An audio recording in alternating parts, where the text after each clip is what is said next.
presented by Divana Akela Entertainment Recording Studio, Kahalga. Singing by Roshan Divana. लट चल भुकुर भुकुर छोरा सब करे टुकुर टुकुर हाँ लट चल भुकुर भुकुर छोरा सब करे टुकुर टुकुर कहमर हमर लचल चक्कर छै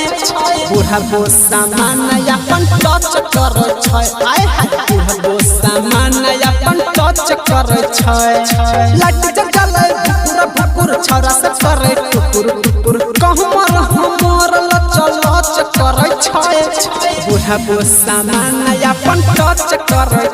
आय बूढ़ा बो सामान अपन टच कर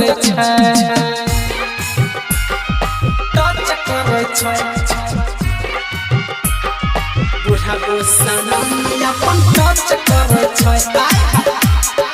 अभी आप सुन रहे हैं दीवाना अकेला एंटरटेनमेंट की धमाकेदार प्रस्तुति। हाँ हाँ जर जलाइट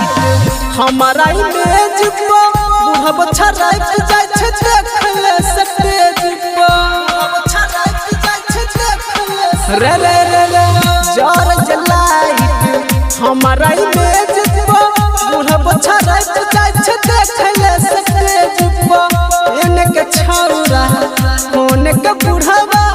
हमारा सुतावे चाहै छै स्टेज बिना मोछ वाला भच भच करै छै बूढ़ा बो सामान अपन टच कर आय हाय बूढ़ा बो सामान अपन टच कर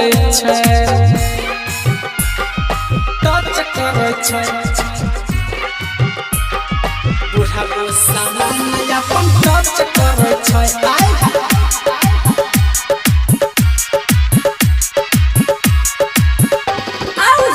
छौरा रसाना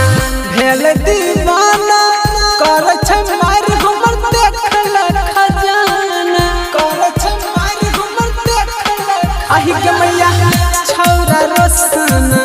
भेल दीवाना कर छै मार हमर देखल खजाना हे उलंगा मुछ मुंडा देखल रूप खछै मौगी सताना दीपक साकी मेरे ऊपर खर्च करता है बूढ़ा बो सामान अपन टच करता है बूढ़ा टाउन निजर सामान सूटा सब डीजे वाला करवा।